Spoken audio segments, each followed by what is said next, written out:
today for the 23rd meeting of the Lake County Board of Commissioners. Would all those who are willing and able please rise and join in the pledge of allegiance to the flag of our country.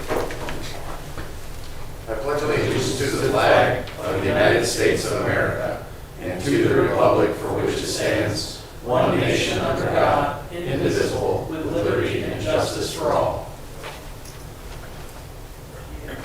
Grant us, O Lord, light to our understanding, prudence in our investigating, foresight in our planning, sincerity in our deliberating, grace to follow truth in our judgment. Help us to be moved in our decision, neither by fear nor by self-interest, and to do our work faithfully. May we respect the authority vested in us, for thou art the source of all authority, and may we use our directives for the common good and for thy honor and glory. Amen. Amen. Thank you. Madam Clerk, roll call, please. Commissioner Plechnik. Present. Commissioner Regovich. Here. Commissioner Hammercheck. Here. Okay, this brings us to our first public comment portion of our meeting. Do we have anyone wishing to address the board at this time? Anyone? Okay, I do have a correspondence from Senator Serino that he did ask me to read into our meeting that could be of value here. So this is from Jerry C. Serino, State Senator, 18th District.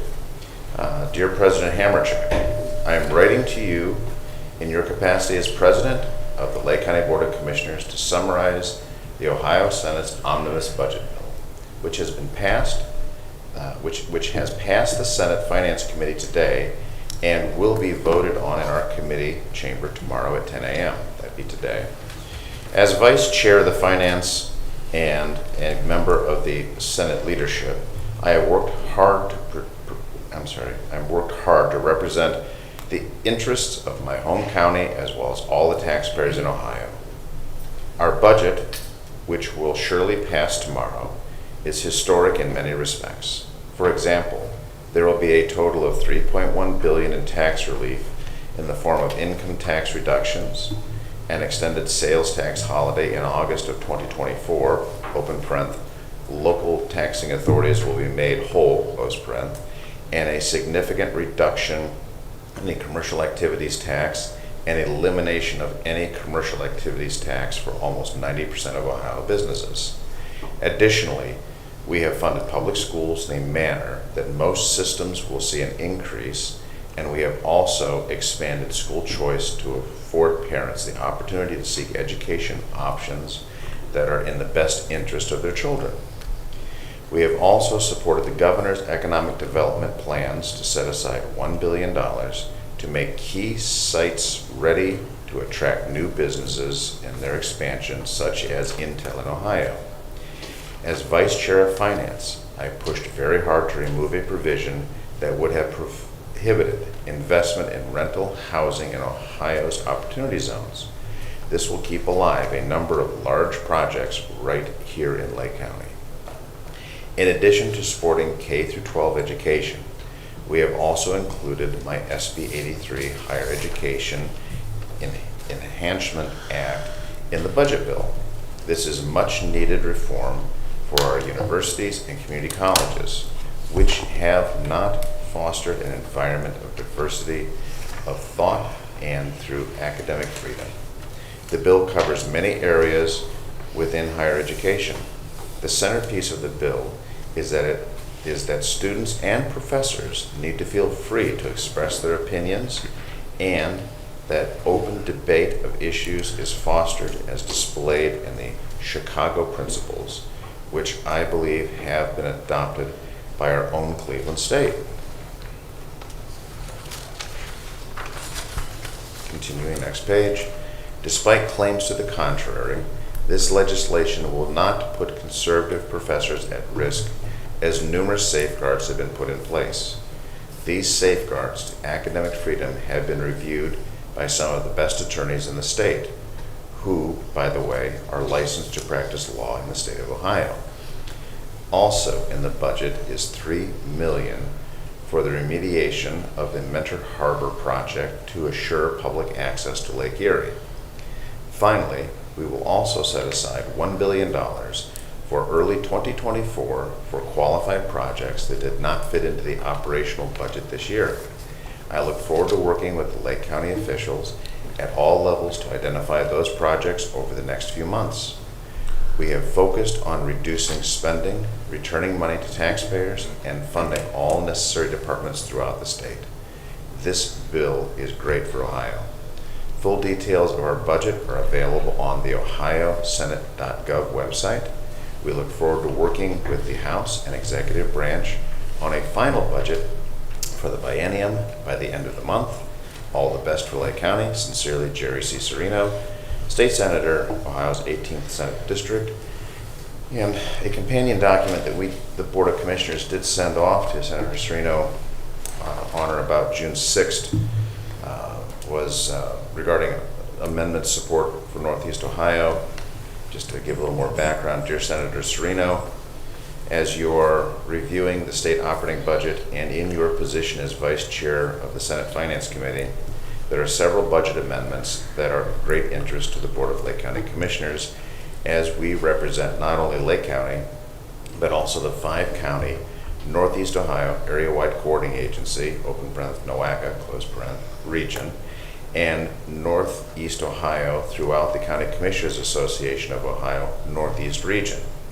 These amendments support not only Lake County, but students, families, and businesses across Northeast Ohio.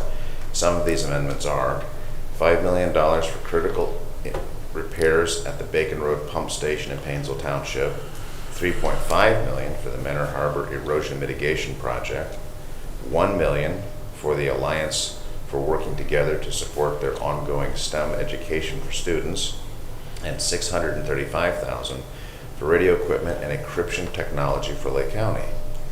These projects and several others of importance to Northeast Ohio region represent significant investments into the infrastructure and institutions that make Northeast Ohio not only a great place to work, live, and raise a family, but a destination for tourists both nationally and internationally.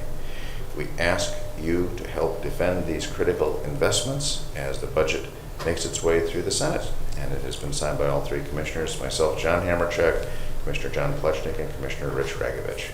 And I believe we sent that out on or about June 6th. So just wanted to enter that into the discussion under our first public comment portion. So with that, is there anyone wishing to address the board under our first public comment? Okay. Oh, sir.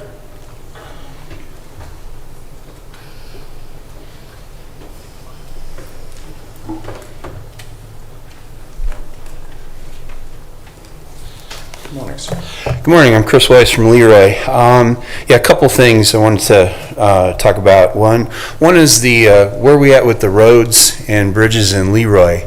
I had heard that recently you gentlemen found an $8 million surplus from investment returns that was unforeseen.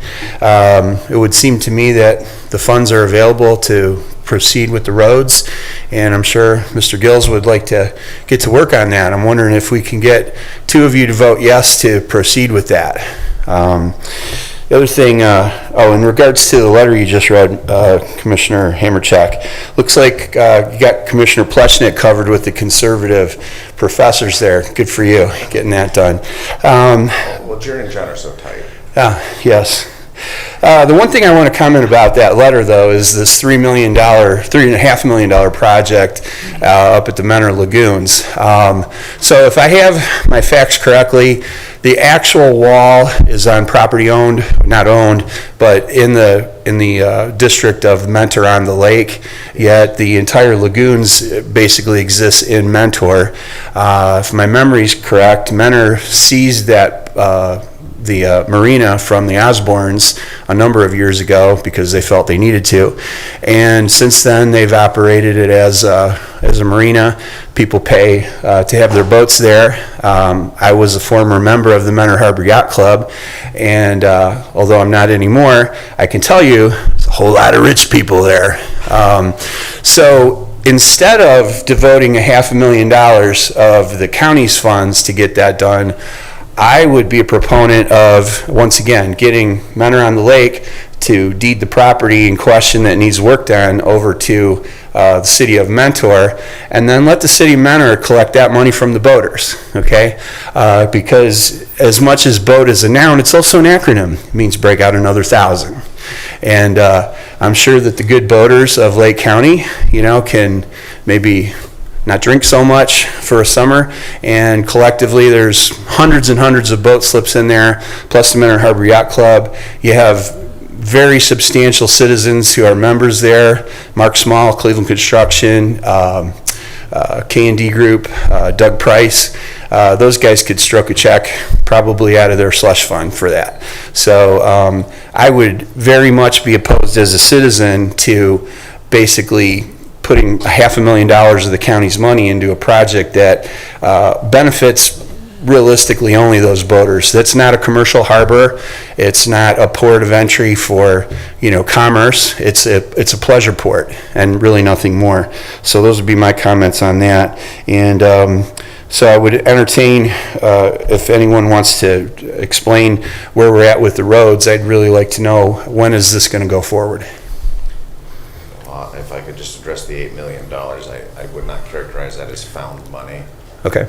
As our treasurer became aware that revenues were exceeding expectations, he did make this board aware. There was some communications as to how to release that information. It is over and above the budgeted amount, which I believe was $3 million. I believe the treasurer is looking at in excess of $11 million. So I think that's where the $8 million that I've talked about in the past that you're, I believe, referring to now. Yes, it is. I did confirm with our budget finance director that those dollars are being realized. So we are tracking that our investment advisory people as well as our treasurer are accurate on that. But again, I have to say that this is not found money. It's not like, oh, all of a sudden we jiggled the money tree and oh, look what fell out. Okay. I'm sorry I characterized it that way. That's okay. I just have to try to keep things within due bounds. And regarding the Mentor on the Lake, Mentor and the Osborne property and property swaps, that's a little bit outside of our purview, but I do believe those were legitimate questions to be asked and answered, and see what kind of buy-in there would be. And the budget, even as you heard today, has not been finalized, so that's still a work in progress. Until the governor signs it, we don't know what that final number is going to be. With regard to the $3 million, is what you're talking With about? regard to the $3 million, Okay. the $500,000 gap.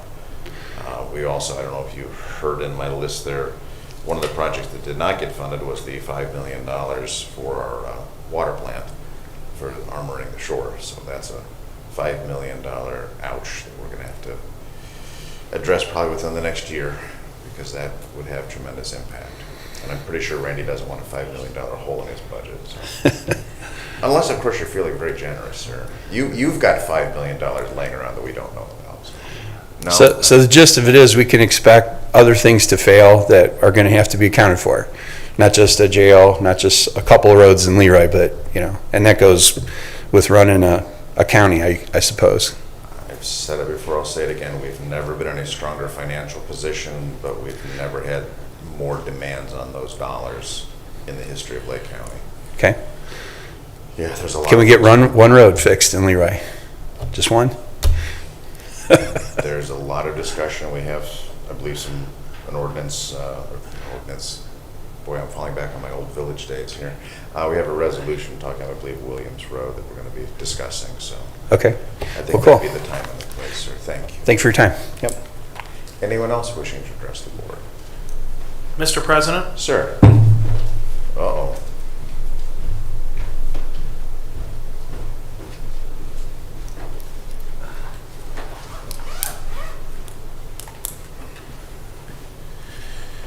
Professor John Plechnik, 2890 Bishop Road, Willoughby Hills, Ohio, 44092. I find it incredible that Jerry Serino would politicize our budget by putting Senate Bill 83, a political bill, into the finances of our state. And to say that it benefits conservative professors, when to my knowledge, not a single currently employed professor at a public university has spoken in favor of this bill, is a remarkable claim. More people came to speak out testified against, both in writing and in person, Senate Bill 83, than any other legislation in the history of the state of Ohio. Now, there have been some crazy laws that people have proposed over the years. The fact that more testimony has been proposed against this bill than any other in the history of Ohio shows what a dangerous piece of legislation it represents.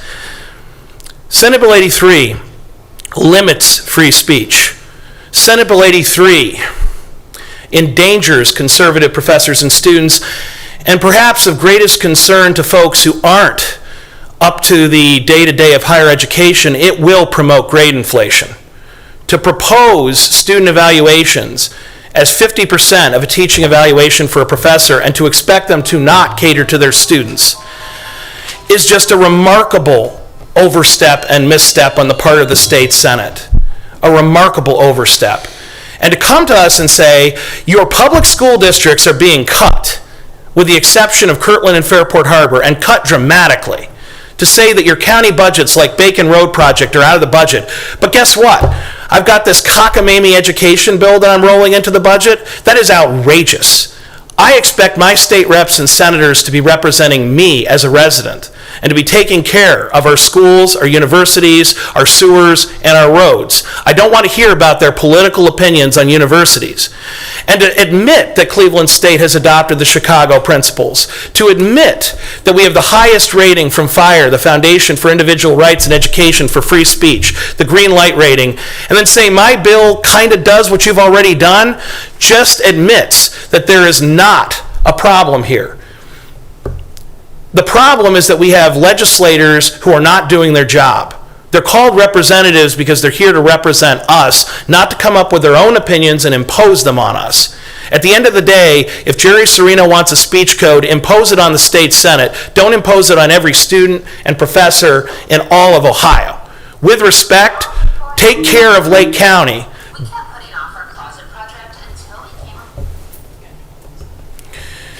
With respect, take care of Lake County. Take care of our people, take care of our schools. Don't come to us with politics. While you're there, just to help out, you were also invited, I believe, down to Columbus to give expert testimony on this subject. Is that correct? And which hat you going to have on, by the way? And I believe that was several weeks ago. You actually were invited down to testify. You were like number 2 on the roster. Number 3. Number 3. Mr. President, I have the highest respect for all elected officials because I know it's a difficult job. But to send us a letter, a Dear John letter, saying we're not going to fund any of your projects, we're going to cut the public schools, but congratulations, I have a crazy political bill I'm really proud of, and I had it reviewed by a bunch of attorneys. Well, good for you. Good for you. But I'm here to represent Lake County, not my own private interests. And Lake County did not do well in the Senate version of the budget with respect to the House version. I want to commend our state representative, Jamie Callender, for zealously representing Lake County. He didn't have to send us a letter saying so because he did. If you have to send a letter defending yourself, there's a reason. It's because there's something to defend. And I'm very disappointed that instead of saying, commissioners, I've heard you loud and clear, I'm going to work to get these projects back in the budget, you say, oh, I did something political, look at me. Good for you. Very good. Commissioner Regovich, anything you want to add? I'm not going to touch it. I knew I liked you. Okay. Woo. I'm almost afraid to ask. Anyone else in the audience wishing to address the board at this time under our first public comment portion? Anyone else? All right, and with that, we'll move into our first agenda item, resolution. First one, please. Madam Clerk. In the engineer's office, resolution declaring an emergency to use prepared plans and specifications and execute a contract for replacement of the Williams Road slope in Concord Township for execution with the Lake County Board of Commissioners on behalf of the Lake County Engineer's Office. Move to approve. Second. Discussion. Yes. Commissioners, as you know, Williams Road is now closed. The slip is getting worse, and it will be closed until further notice. We are going to receive tomorrow the plans and specifications for the fix, being that there is no money. we will not be moving forward, but I wanted to put this emergency in, because we've had let me back up here. Our experience with this kind of project, which is more or less a retaining wall, has been that Great Lakes is the only one that has been bidding for the last couple of years, and they've done most of our work. The other side of it, this is a road that is critical to Riverside High, not Riverside High, but Riverside's new school. It is a bus route that is important, and by working on an emergency, we can negotiate the contract instead of going through the normal bidding process, which takes a lot of time. We could, when the funds are available, we can probably have a contract in 2 to 3 weeks and have a contractor on site in less than a month.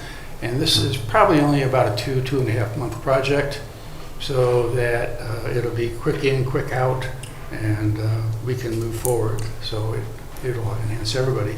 If we discover in our negotiations, which allows us to negotiate, by the way, with anybody in the area that does this kind of work, which we would, then we can still go out for bids, take that option, which will slow the project down. And again, continue under discussion. One of the whereases, we've made sure that the language reflected, whereas upon receipt and confirmation of available funds, the Board of Lake County Commissioners requests the county engineer to prepare specifications to solicit bids to repair Williams Road slope located in Concord Township, Ohio. But again, what I'm trying to emphasize here is upon receipt and confirmation of available funds. I have to ask the question about the elephant in the room. Do you have those funds? Not at this time. So we need to continue the discussion, because now we're coming up against construction windows, opportunities that will be lost, delays. Okay. But as you know, obviously that needs to be an ongoing conversation. Is there anything you want to add to this conversation, knowing that we need to keep talking about the bigger picture? Mr. President, Oh, yes, sir. I've had some conversations in the past week about this project as well as the other ones that are emergency. I'm waiting on a few more things to come my way information-wise, and I'll be reaching out to Mr. Gills here probably within the next day or so to have a conversation. And my goal is to still stay on his timeline. So I'm hoping that we can have a resolution to this fairly quickly. Very good. Engineer Gills, anything, sir? No, sir. All right. Commissioner Pleshnik, anything, sir? I just express confidence and gratitude in Commissioner Regovich's efforts. Thank you. All right, if there's nothing further, Madam Clerk, roll call, please. Commissioner Plechnik. Yes. Commissioner Regovich. Yes. Commissioner Hammercheck. Yes. In the Utilities Department, resolution increasing appropriations and transferring cash within Lake County Department of Utilities Solid Waste Fund and Project Fund 597. Move to approve. Second. Discussion? None being heard, Madam Clerk, roll call, please. Commissioner Plechnik. Yes. Commissioner Regovich. Yes. Commissioner Hammercheck. Yes. Resolution increasing appropriations and transferring cash within Lake County Department of Utilities Solid Waste Fund and Project Fund 597. Move to approve. Second. Discussion? None being heard, Madam Clerk, roll call, please. Commissioner Plechnik. Yes. Commissioner Regovich. Yes. Commissioner Hammercheck. Yes. Resolution increasing appropriations and transferring cash within Lake County Department of Utilities Water Fund and Project Fund 595. Move to approve. Second. Discussion? None being heard, Madam Clerk, roll call, please. Commissioner Plechnik. Yes. Commissioner Regovich. Yes. Commissioner Hammercheck. Yes. Resolution authorizing execution of an engineering agreement with Manick and Smith Group for the Concrete Drive Extension and Repairs Project 472L 2023 for the Lake County Department of Utilities. Move to approve. Second. Discussion? None being heard, Madam Clerk, roll call, please. Commissioner Plechnik. Yes. Commissioner Regovich. Yes. Commissioner Hammercheck. Yes. In Job and Family Services Department, Resolution authorizing execution of a service agreement between Lake Tran and the Lake County Board of Commissioners on behalf of the Lake County Department of Job and Family Services to provide transportation services to eligible Medicaid clients under the Non-Emergency Medical Transportation NEMT program in an amount not to exceed $638,750, effective July 1st, 2023 through June 30th, 2024. Move to approve. Second. Discussion. Suzanne, anything you want to add to that? This is a program that Job and Family Services has been administering for several years. Really, Job and Family Services acts as a pass-through. We receive these dollars from the federal government and pass them on to Lake Tran for our clients who are eligible for Medicaid. And the rates that are paid aren't necessarily the rate that Joe and Jane Citizen pays off the street. This is the, I'm going to call it the usual and customary pre-approved dollar amount. Correct. Got it. Okay. If there's nothing further, Madam Clerk, roll call, please. Commissioner Plechnik. Yes. Commissioner Regovich. Yes. Commissioner Hammercheck. Yes. Resolution approving the renewal of the Memorandum of Understanding between the Lake County Board of Commissioners, the Lake County Workforce Development Board, the Lake County Department of Job and Family Services, and the One Stop System Partners for participation in the OMJ Lake County Service Delivery System under the Workforce Innovation and Opportunity Act for the 2-year time period of July 1st, 2023 through June 30th, 2025, and authorizing the President of the Board to execute the Memorandum of Understanding. Move to approve. Second. Discussion. None being heard, Madam Clerk, roll call, please. Commissioner Plechnik. Yes. Commissioner Regovich. Yes. Commissioner Hammercheck. Yes. Resolution approving and authorizing execution of a subgrant agreement between the Ohio Department of Job and Family Services and the Lake County Board of Commissioners on behalf of the Lake County Department of Job and Family Services to establish the terms and conditions for receipt of funding. Move to approve. Second. Discussion. None being heard, Madam Clerk, roll call, please. Commissioner Plechnik. Yes. Commissioner Regovich. Yes. Commissioner Hammercheck. Yes. Resolution approving the Lake County Department of Job and Family Services vouchers, date of warrant June 23rd, 2023, in the amount of $875,945.40. Move to approve. Second. Discussion. None being heard, Madam Clerk, roll call, please. Commissioner Plechnik. Yes. Commissioner Bregovich. Yes. Commissioner Hammercheck. Yes. In the Commissioner's Office, resolution authorizing modification number 3 to an agreement between the Lake County Board of Commissioners and Lifeline Incorporated and Fair Housing Resource Center Incorporated for the implementation of Emergency Rental Assistance Program 2 ERAP 2 funds. Move to approve. Second. Discussion. None being heard, Madam Clerk, roll call, please. Commissioner Plechnik. Yes. Commissioner Regovich. Yes. Commissioner Hammercheck. Yes. Resolution establishing the U.S. Semi-Quincentennial Commission in Lake County, Ohio. Move to approve. Second. Discussion. I've been talking with Joel DeMar. I know he has an extreme interest in this. Neither one of you are going to bite. Poor Joel is wanting to crawl through the computer right now. He's watching this. Joel is kind of our ombudsman around here. He has that way about him with networking. And anyway, inside joke, ladies and gentlemen. Any discussion? Mr. President, Sir. I would just say that the Semi-Sesquicentennial Commission is here to recognize the 250th anniversary of the United States in 2026. This is going to be a once-in-a-lifetime celebration of our country, and everyone from the federal to the state to the local governments are working to prepare for this significant milestone for our nation.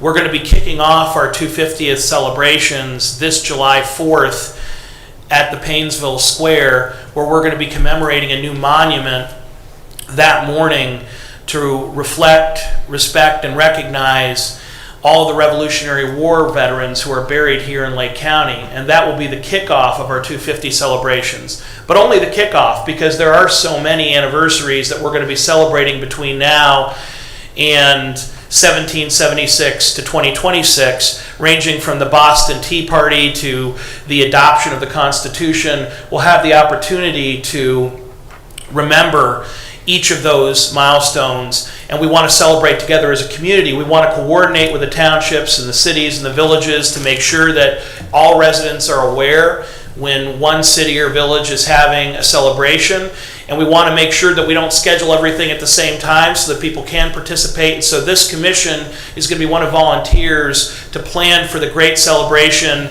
in 2026, but also to highlight major events leading up to it. We think this is going to be exciting for Lake County, exciting for America, and if you're part of a patriotic organization that wants to be involved, let us know, because the commission will have the authority to add members as we go forward. So this resolution is just going to get the ball rolling and get us started. July 4th will be our kickoff, but there's a lot of work to do between now and 2026 to celebrate the birth of our nation.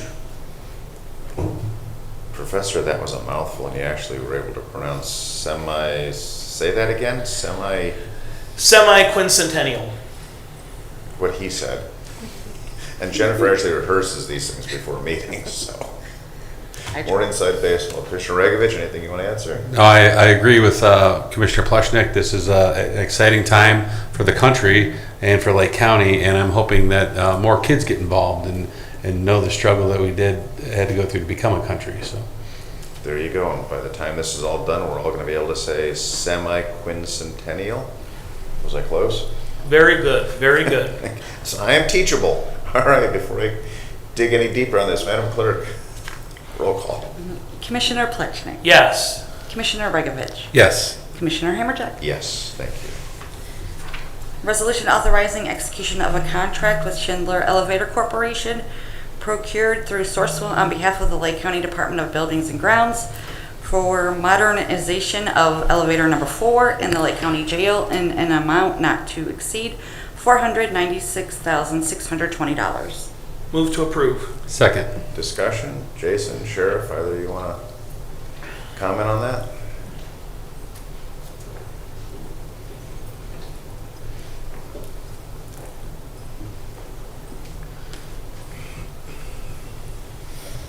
Obviously, from the number, you can see there's 4 elevators in our sheriff's office that access the upper floors. To give you some idea behind this, probably around 2000, when the elevator motor one had to go out for repairs. It was going to be out for 3 weeks. At the time, I was the jail administrator. I said, why don't we just buy an extra motor for $10,000? And that was too much of an investment. When we had recently one of the motors repaired, it was $70,000 to repair the motor itself with no guarantee how long that repair would last. You can't repair the motors in our elevators anymore. The problem is we access 5 floors. That's how meals are delivered, medical services, inmates are transported.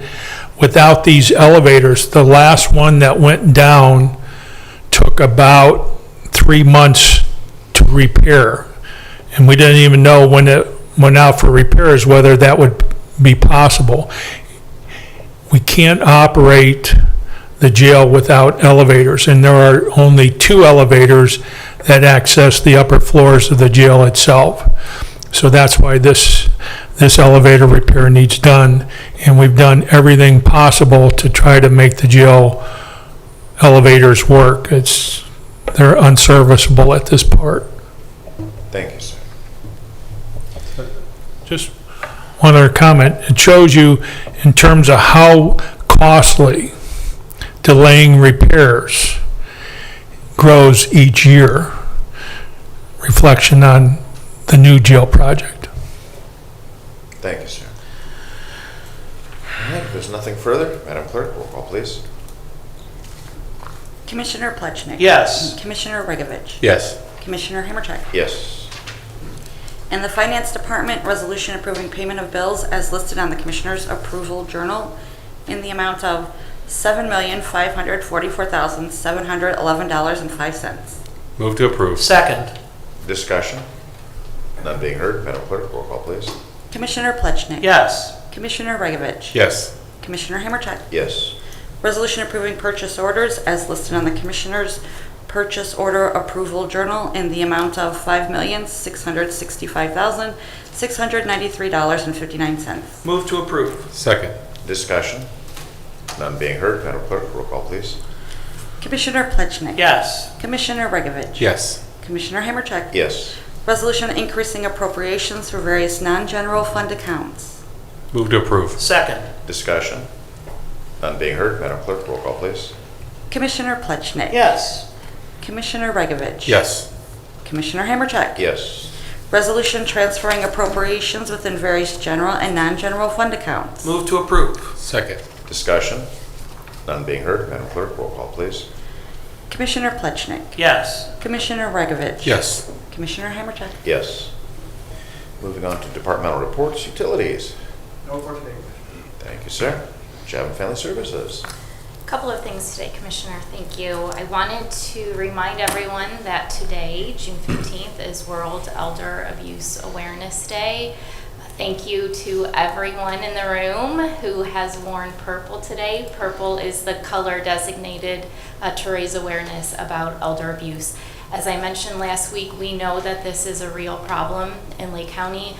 We have a wonderful group of social workers, they're veteran social workers who make up our Adult Protective Services unit, who are in the community each and every day, meeting with clients, working to build trust with clients so that we could complete investigations regarding elder abuse, neglect, and exploitation. Since today is World Elder Abuse Awareness Day, I wanted to be sure to share some signs of elder abuse to make the public aware. Lack of basic amenities for individuals. If you are visiting friends, family members, or neighbors and they have a lack of basic amenities, please know that's a red flag. Cluttered, filthy living environments, unexplained injuries, unexplained changes in behavior, unpaid bills, opening new credit cards, increased cash withdrawals, or having new individuals in their lives who are demanding money from them. Please know that anyone could call our abuse hotline 24 hours a day, 7 days a week, as I mentioned last week. That number is 440-350-4000. Press 1. I always tell folks, when in doubt, just call the hotline. So I can't encourage that enough. We are committed to protecting our seniors in Lake County. I also wanted to mention that our second annual World Elder Abuse Awareness Walk is being held today across the street at Job and Family Services. Folks are welcome to join us in the lobby in little less than an hour. And we are starting that walk at 11:45 around Painesville Square. And I believe a short ceremony is planned downstairs here in the administration building.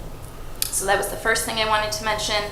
I also wanted to mention, as I shared last week, that on Tuesday we did change over to our new public assistance customer service line.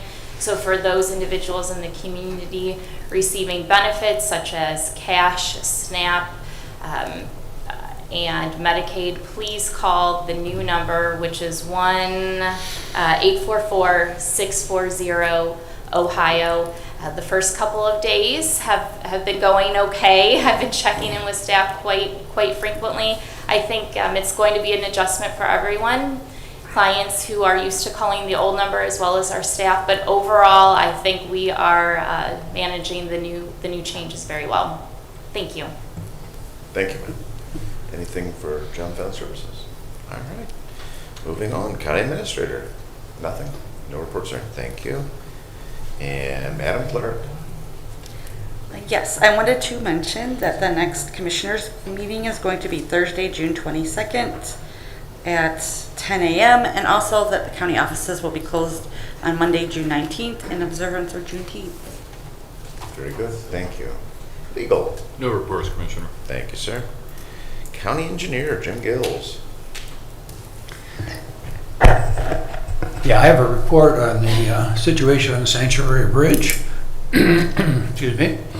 The citizens group who was requesting the salvage of the light poles, we talked to the contractor. He reviewed the situation, came up with a number for them to pay for him to carefully take those down and deliver them to the Kirtland Village Hall, Kirtland Hills Village Hall. And they decided that it was too much money and they declined to move further with it. So at this particular time, the contractor is moving forward with the project. Secondly, I have a new estimate, the latest estimate from the engineer who is almost done with the Payne Road plans. That project is now at $3.3 million. We will have the plans for that project at the end of the month.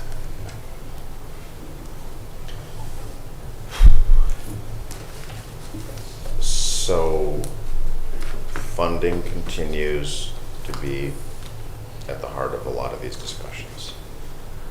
Historically, you have not come to the Board of Commissioners for general fund monies. I think we're coming close to having to call the question here of what are we going to do? I know I have personally worked with you. I know your finance person used to be kind of our first officer here at the Commissioner's office. I know our Finance Director, Mike Matus, has looked over your numbers. Funding, as you have indicated on numerous occasions internally, does not appear to be an option. I know you have indicated you're continuing to look for outside dollars, as you routinely always do, but those options do not seem to be presenting themselves. Costs continue to go up. I've used the term Russian roulette with people's lives because I truly do believe this is a life safety issue when public safety forces cannot get to people. We have other roads that are going to be closing. I believe I heard, is it Route 306? ODOT's going to be closing, or I'm sorry, 307. They're going to be closing that for a culvert replacement, something about that. Yeah, well, there is a culvert replacement that we're going to be doing shortly, but I don't believe 307. I think is is that not a state highway, or is that? I thought ODOT was going to be the one closing. I think that's an ODOT project. So yet another road on the east side is going to be closed for a period of time. It's getting there. I know one thing that we've talked about, I think my colleagues should hear, and it might help Commissioner Regovich out. I would imagine this would also help Commissioner Plechnik. Would you be, and I'm just saying this openly, would you be open to a clawback provision? If we were to underwrite these roads, these bridges, and say, hey, we're going to, so that an auditor's certificate of fund availability could be generated, have you agreed to a clawback? If we do find, I'll use the word found money, if like, oh, there just happened to be $10 million under your desk chair, kind of like Oprah, you get a car, you get a car, you get a bridge, you get a road. Would you be open to something? Again, I'm trying to be as creative as possible here so that in good faith we can move the process forward with fund availability. But if other funds become available, we would be able to claw back the general fund component. Well, I think my position on that is this is an unusual situation. We do not have the money. Any money that comes from any direction, certainly that would be designated for the project, would be designated for the project. So if I find it, fine, it goes into the pot. If you find it, fine, it goes into the pot. This is a Lake County problem. It affects all of us, and we're all responsible for fixing it. So we're all responsible for working together and getting it done. So however that process needs to go is the direction that we need to go. So we're going to need to come up with something sooner rather than later. I'm looking to legal on this one. Roads and bridges are titled to the Board of Commissioners. That's not in dispute. That's correct. The roads and bridges that we're talking about, I suppose I should be not so broad. That's correct, Commissioner. And thank you, sir. And again, switching back to our engineer, you have historically found money to keep things going, but it wasn't so many years ago that we had to do the additional $5 permissive license fee on license plates. That was the only way that you were able to get caught up on the 12-year backlog of roads. To your credit, 2.5 years. That was a significant effort, but that was through bonding and some creative efforts, and the total cost there was actually less than trying to do it as the dollars became available because of full depth repair and other damage that would occur, and obviously all these cost escalators. You're correct me if I'm wrong, you and your staff are continuing to search for every possible dollar, but none have been forthcoming, that nothing's materialized? No, we haven't been able to find anything, and one of the problems you have to understand relative to finding money, particularly federal money, on these projects is they have to be on the federal highway system, basically, for urban and whatever. That really means that roads that have high average daily traffic get first priority. These roads all are very low ADT roads. These are not on the federal list, and therefore all the funds are required locally. And well, we live on the federal money for our more aggressive roads, and we squeeze out projects for the other roads as we can and as money becomes available. It is a very hard process when it comes to those. When this kind of situation happens, when we have a whole bunch at one time, there just is not enough, not only not enough money, but there's not going to be enough money for some time. I have a very, very small amount of my budget that I can use for this match and for doing whatever other major projects that resurfacing projects and so forth that we have to do. So it makes it very, very difficult. And for years, I've been able to balance that. Now, with this kind of situation, with the stacking up, so to speak, as I called it, the perfect storm, it has created a situation that my department cannot handle it financially.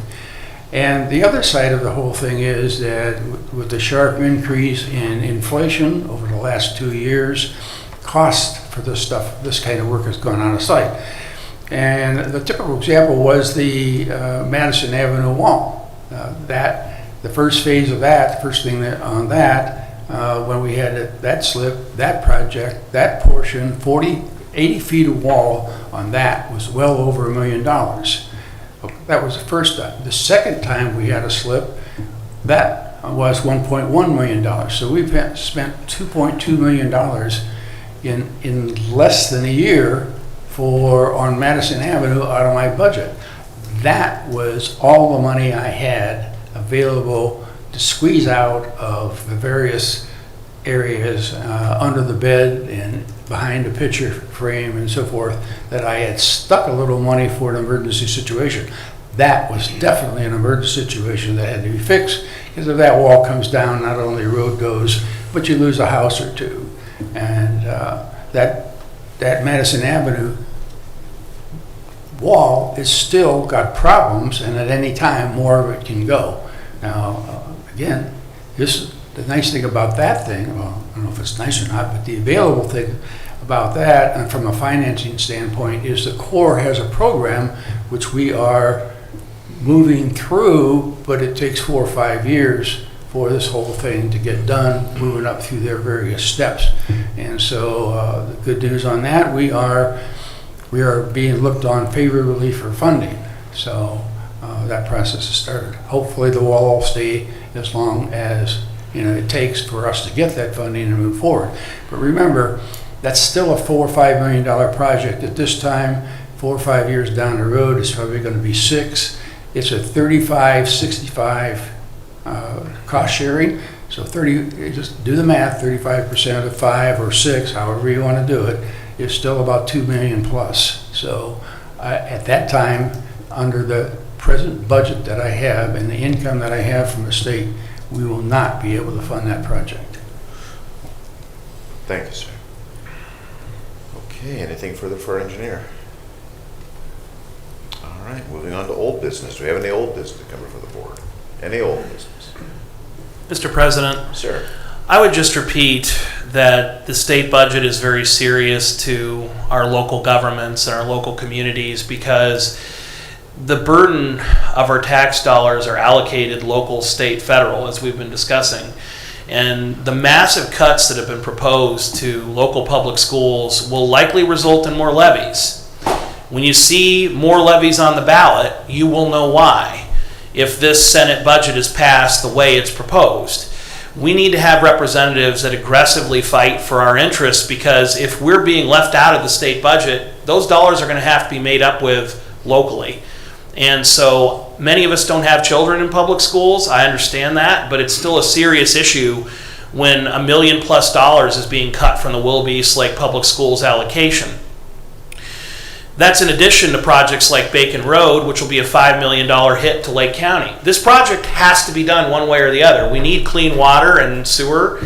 It's not optional. This isn't something that would be nice to have, like a Corvette or a sailboat. This is necessary.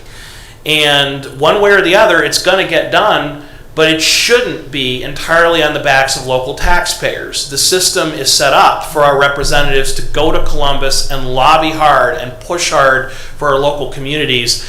And that's why I find it so concerning that rather than focusing on those priorities, we have representatives that go down to Columbus and are pushing for political boondoggles, which I view as communist. I know that the idea is, I'm fighting for a conservative budget. I don't know how speech codes equate to conservatism. Where I come from, conservatives let all ideas go out in the free market, compete with one another, and people choose for themselves what to believe, rather than trying to use state law to impose viewpoints on one another.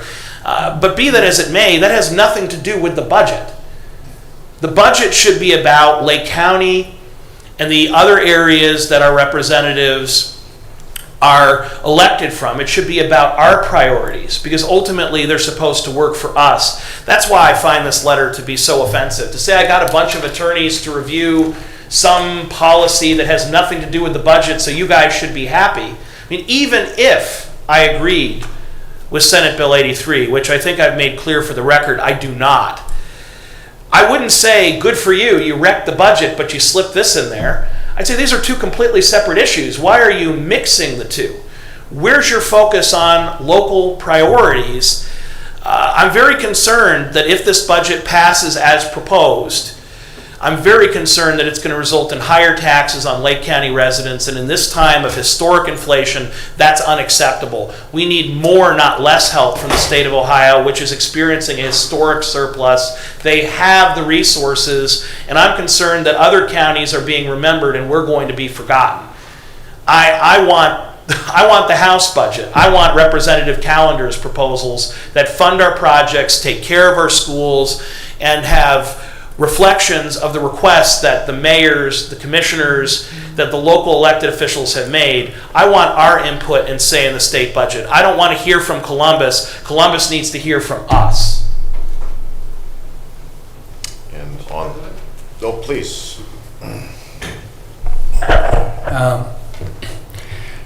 That's all well and good, but I also would remind the board that we had a deal going with Jerry Serino where he was going to push for $2 million to apply to our emergency projects, and the House nixed it. So keeping in mind on the subject under old business, the discussion of, just refer back to our letter, the $3.5 million for the Menor Harbor erosion mitigation project. That was in addition to a previously allocated $3.5 million.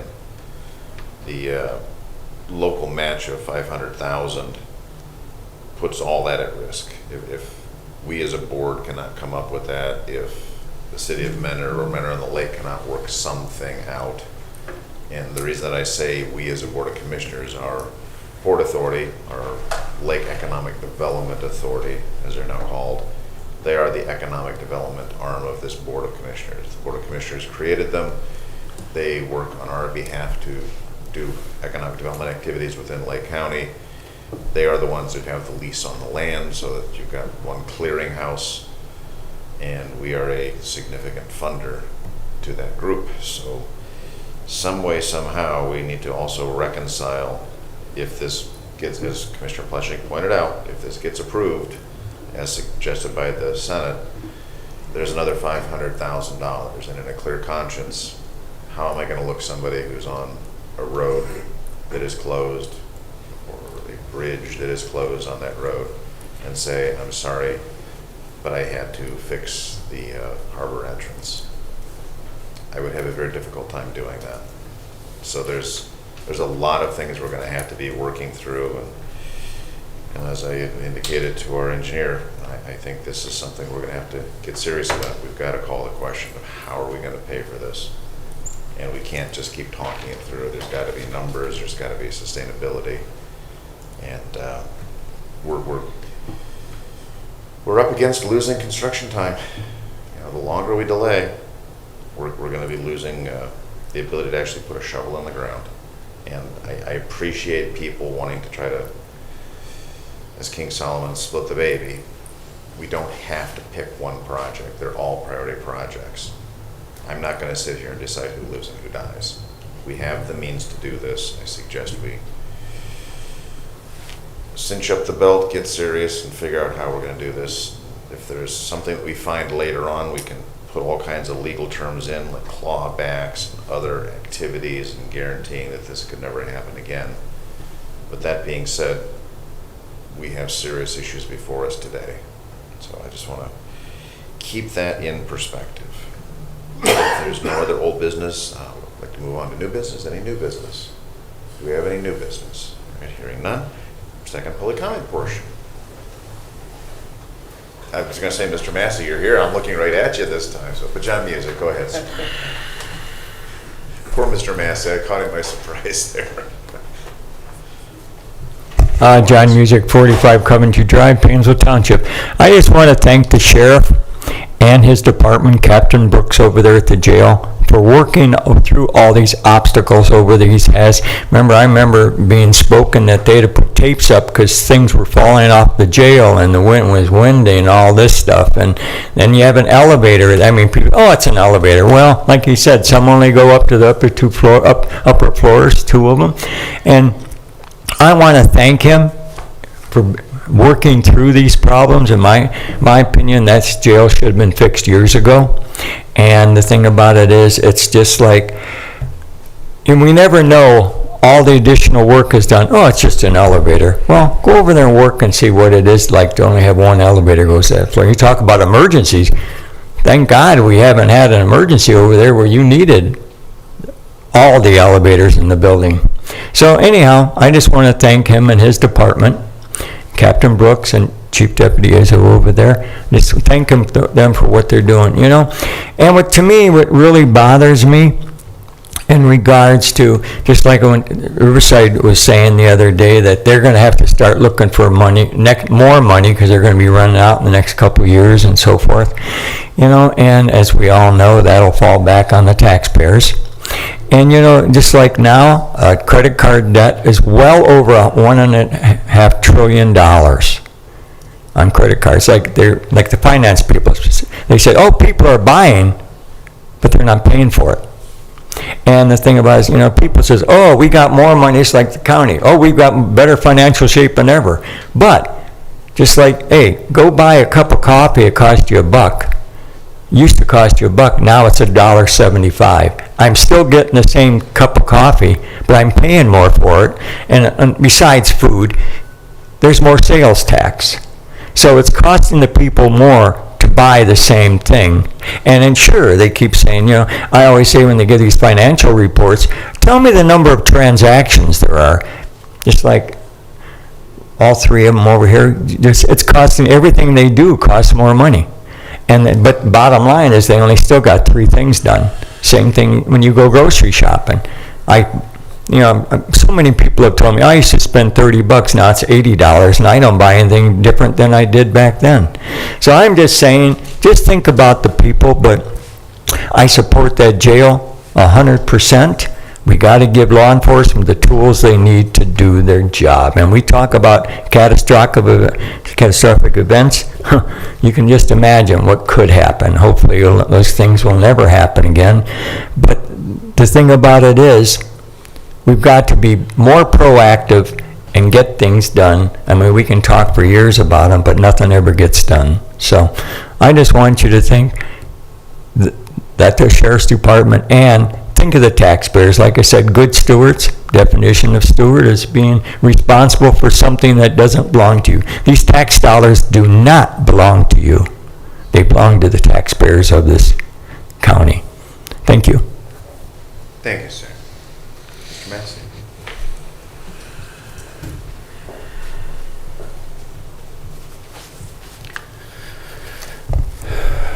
Good morning, Commissioners. Brian Massey, 8196 Rainbow Drive, on behalf of Lobbyists for Citizens. I just want to inform the Commissioners what I'm working on for the residents of the city of Mentor. We went to a Mentor School Board meeting where there were 9 citizens that were complaining to the school board and to the administration about a pornographic book called The Bluest Eye by Toni Morrison, and asking that book be removed. In following up with the instructions that I had previously received from Law Director Mr. Billy Sizemore, that if anyone should know of any criminal activity, that we're supposed to file a police report.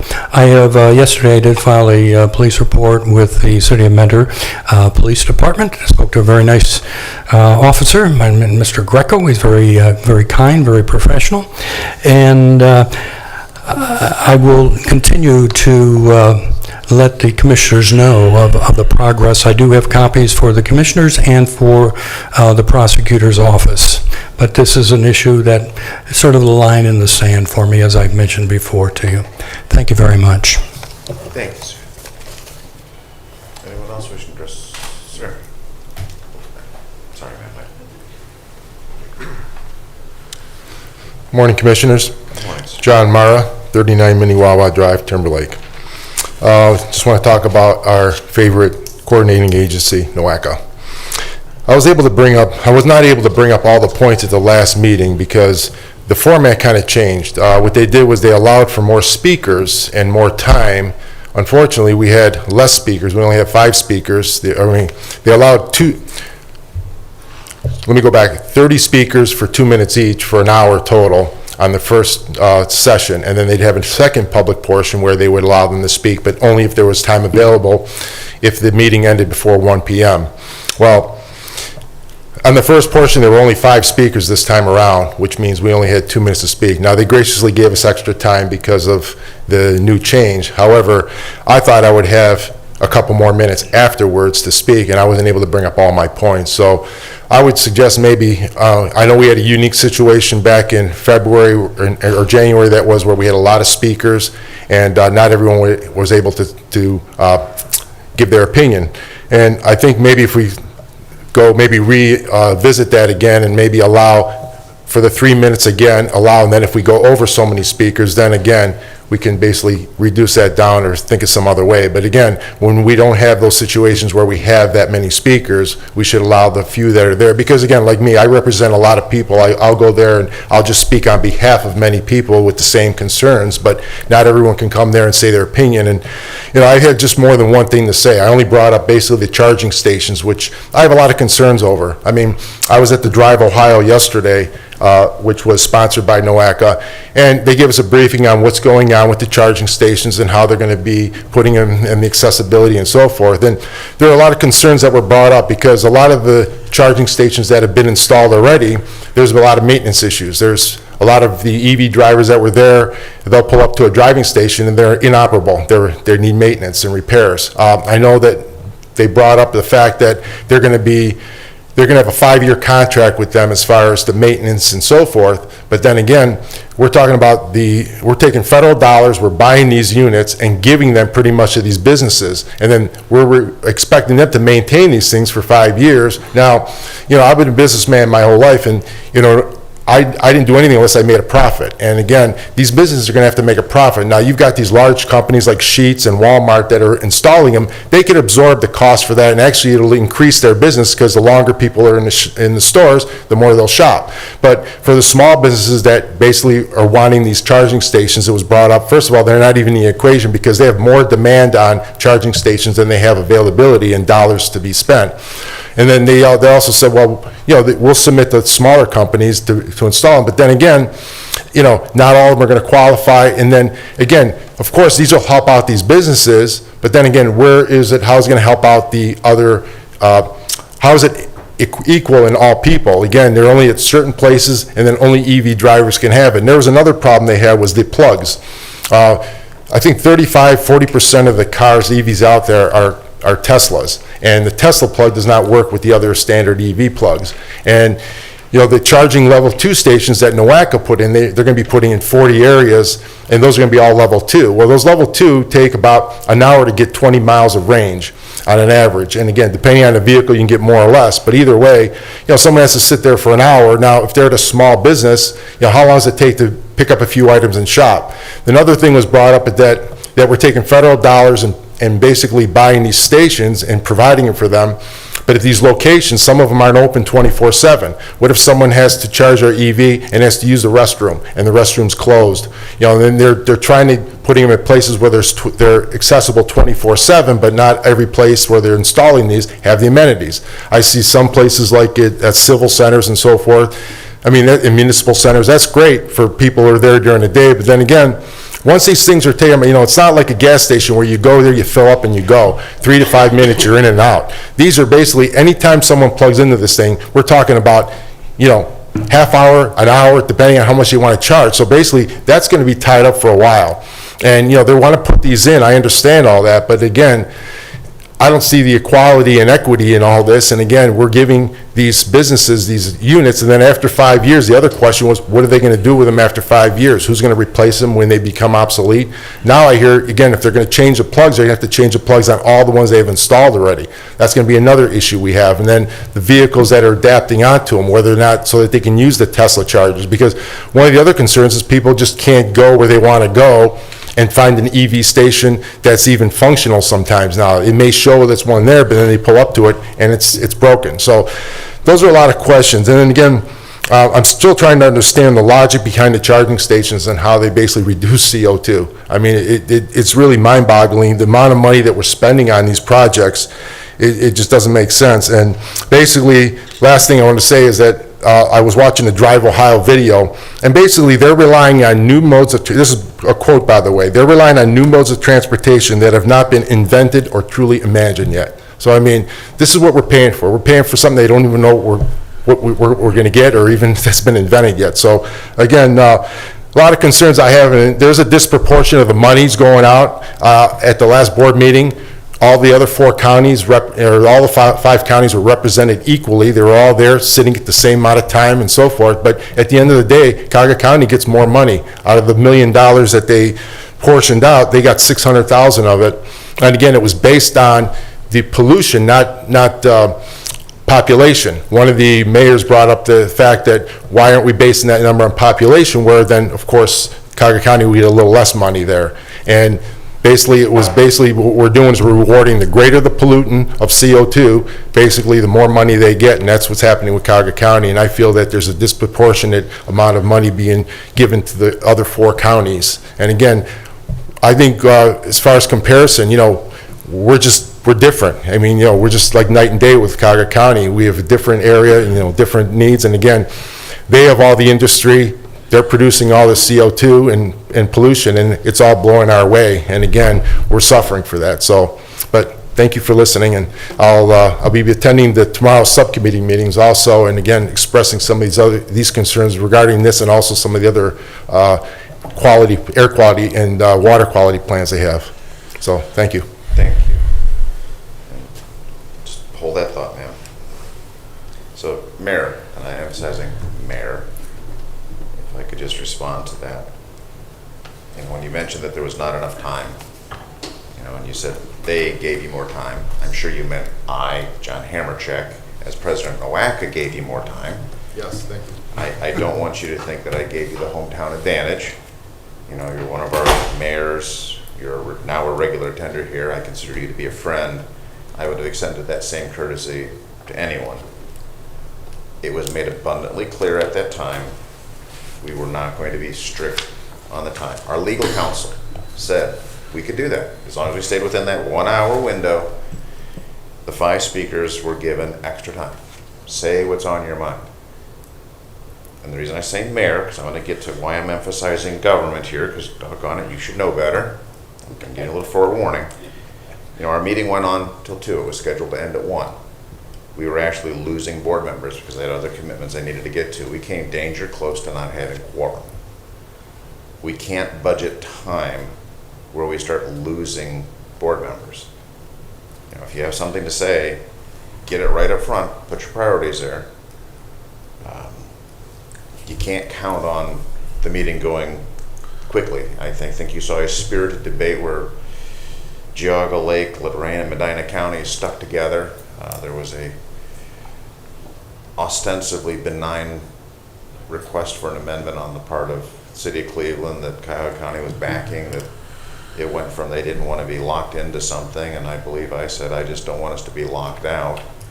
And to Commissioner Plechnik's credit, once that was all teed up, there was a lot of discussion about an ad hoc committee, and I believe Commissioner Plechnik very eloquently pointed out, we have no desire, and I'm paraphrasing horribly here, and Commissioner, please correct me, we have no desire to allow an ad hoc committee to usurp the authority of the board.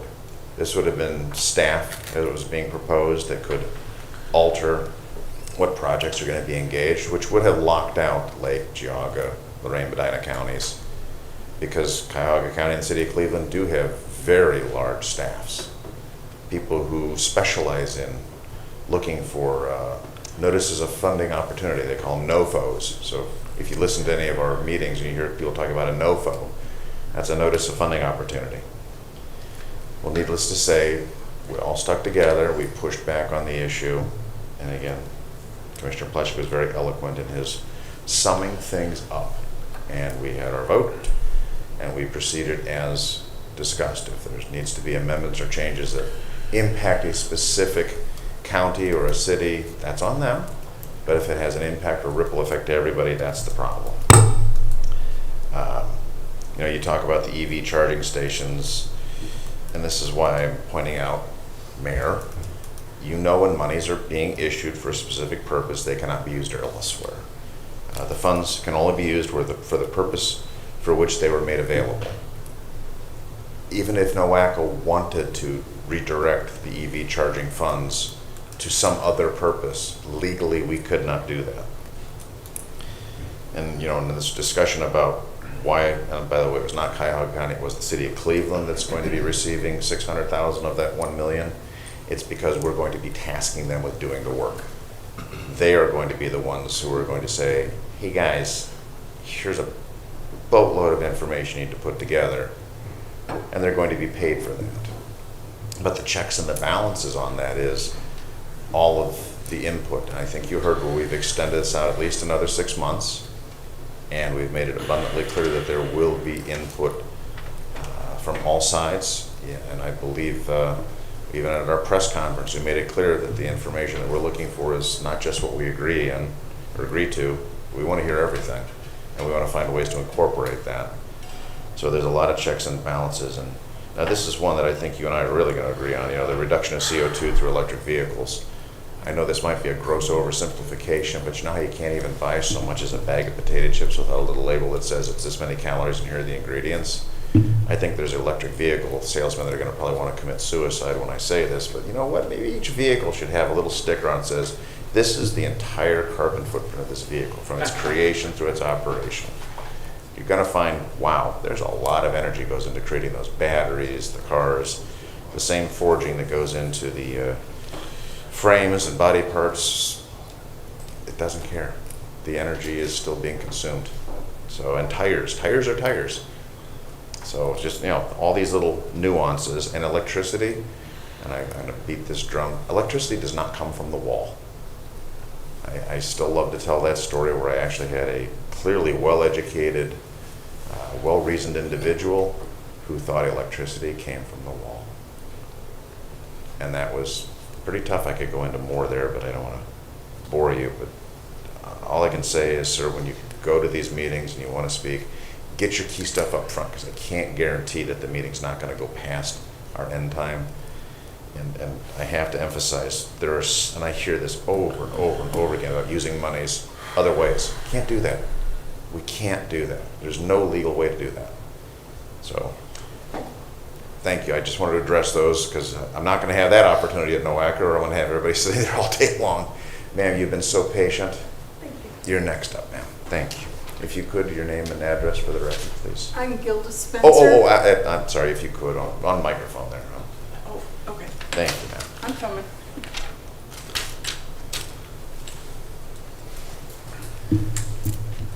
I think you left me a voicemail. Yes, I did. I know that name. Thank you, ma'am. And thank you Gilda for coming. Spencer, 5580 Ford Road, Madison, Ohio, the island in the county. I just want you to have a little bit of what my day was like yesterday. I realize, and I'm listening and understanding what's going on. I left my house before 10, only to get down the road just a little ways, and there was a tractor trailer completely across the road.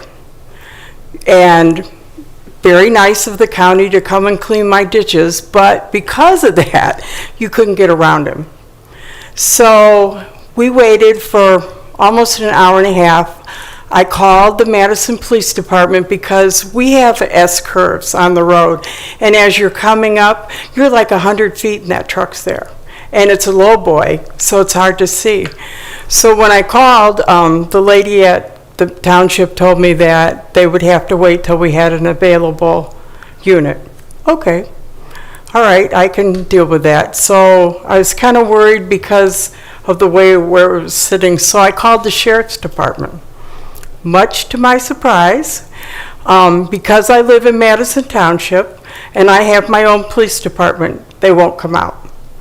So what I was wondering is, okay, maybe if it was a gun-related thing or something, they would probably come out. But they wouldn't come out either. So for an hour and a half, this truck driver is stuck. So they pull him out finally. But my concern is, I live almost to the bridge. If you have to call the Madison Township for a rescue squad, it's going to take them almost 25 minutes to get to me because they got to go down River Road, they have to go Blair, then they have to come up to Ford, and I'm all the way at the bridge.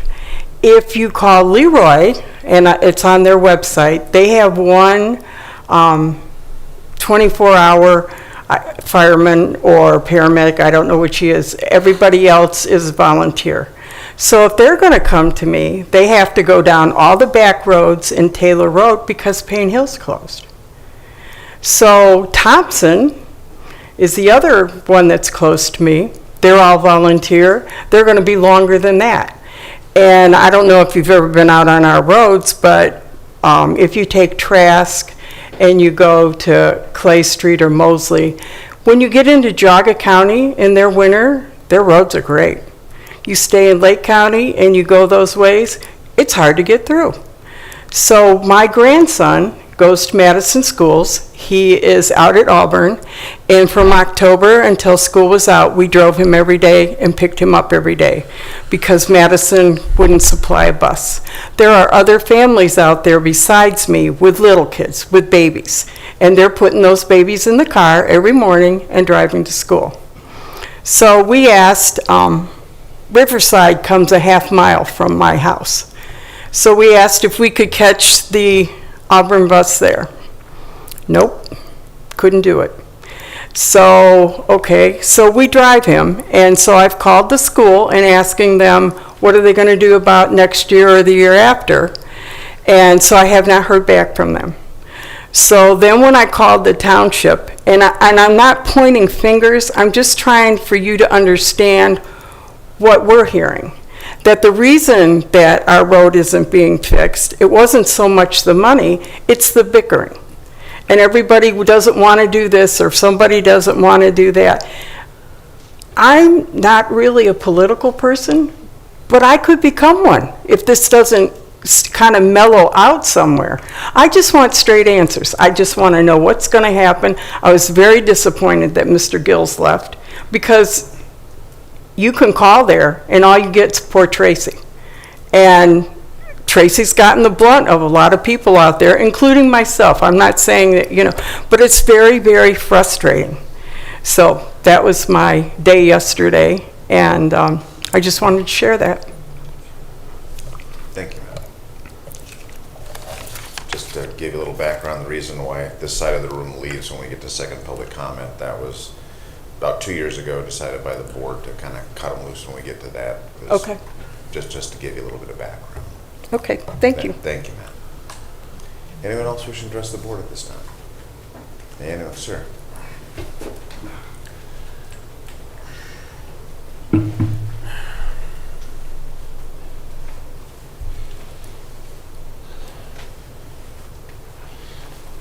Well, so to get right to the point, I mean, after all the discussion and the back and the forth, it's apparent to pretty much everyone, the money is there to fix these roads, and we want to see a vote. We'd like you to call a vote, and whichever two of you are going to vote against it, we want that on record, okay? And going forward, the voters will decide how to deal with that.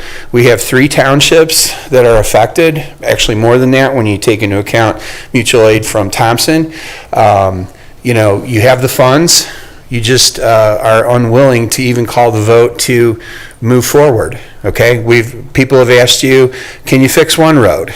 Okay, Payne Road being fixed allows the Leroy Fire Department to respond to all of Leroy, okay, in the most timely manner, okay?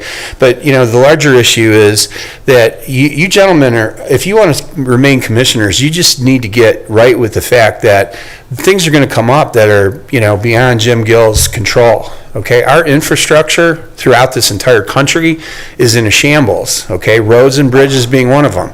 You ought to thank God that you don't have to deal with the electrical grid, because I could tell you that a kid with a toy drone and some nichrome wire could shut down the grid, okay, pretty efficiently, all right? You don't have to deal with that, all right? But I would like to see you guys vote. Commissioner Hamercheck, I believe that you have the powers of president to call the vote. I ask that you do that. I ask that you guys go on record as who's willing to actually move these funds forward and go forward and do the work to get it done, okay? We're tired of hearing all the banter action. That's what you were elected to do. Thank you. Thank you, sir. Anyone else wishing to address the board at this time? Anyone else? All right, well, thank you. We do have a request for an executive session. The stated purpose will be real estate pending acquisition. There will be no business to be conducted afterwards. Can I have a motion to adjourn the meeting for the reasons so stated? I'll make the motion. Second. Thank you. Madam Clerk, roll call, please. Commissioner Plechnik. Yes. Commissioner Regovich. Yes. Commissioner Hammercheck. Yes.